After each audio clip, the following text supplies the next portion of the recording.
in this Growth Engine Daily, I want to talk about the power of learning to say no. What do I mean by that? Well, people see opportunity all the time, and in the most of the cases, they see opportunity of what the benefit is. But there's two sides to opportunity. There's the opportunity and the benefit that would come out of that, but there's also the cost to explore that opportunity.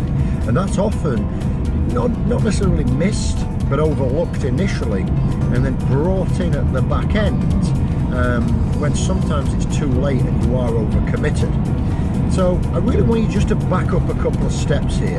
The next time you get offered an opportunity, and that could be an opportunity to recruit a new team member, take on a different client, move into a new market, launch a new product or service, it doesn't really matter. Opportunities are opportunities. And there's an article which we'll link in here about opportunities are everywhere, which is the positive side of this article.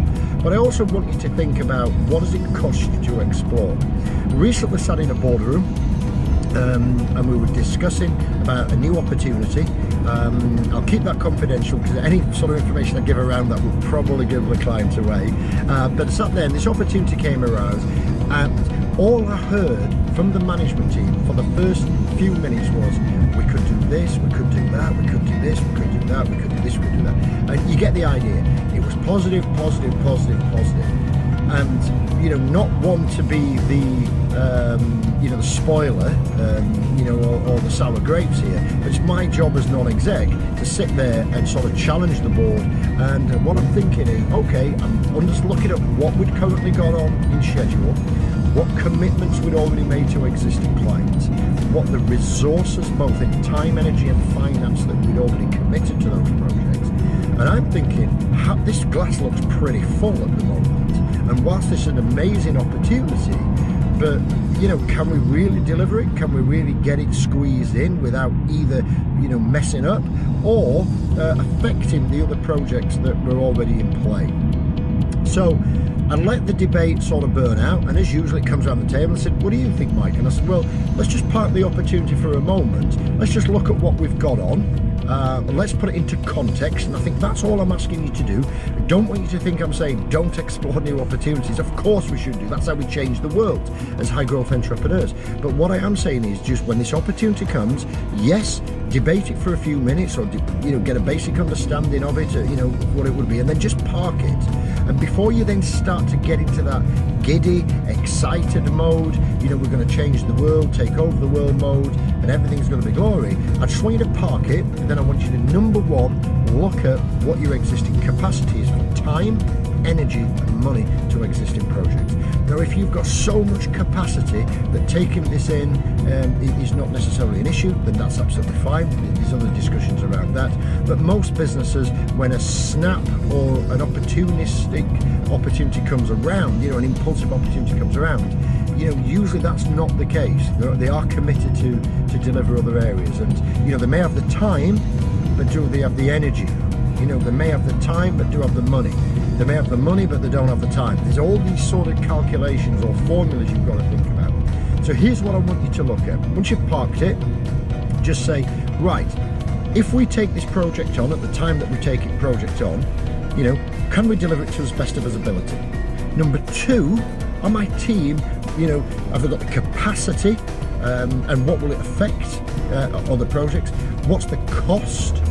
And if we spent this additional time or this free time, would it be better invested into a different project?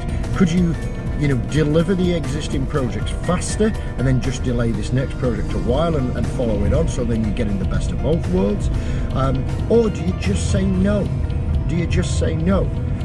There is a whole article around just saying no to business opportunities and the wild mistakes that entrepreneurs make.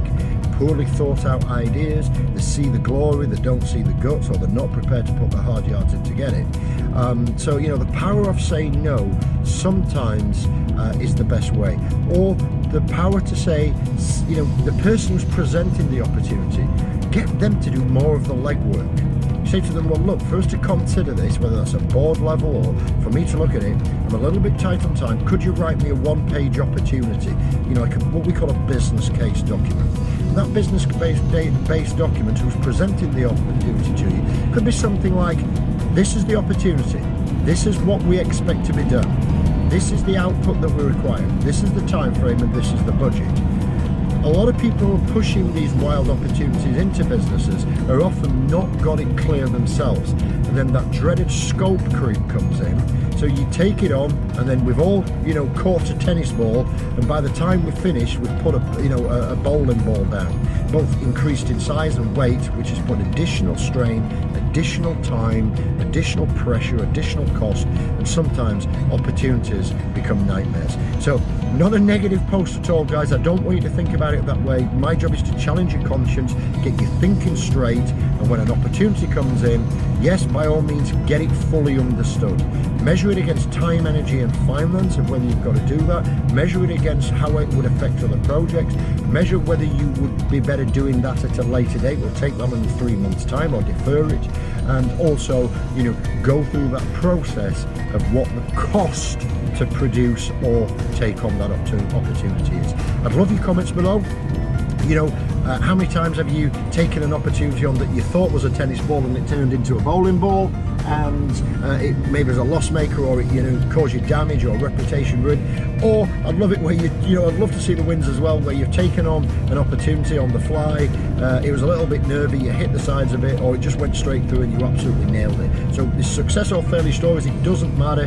There's no real failure. You either win or you learn. That's our philosophy, as you know.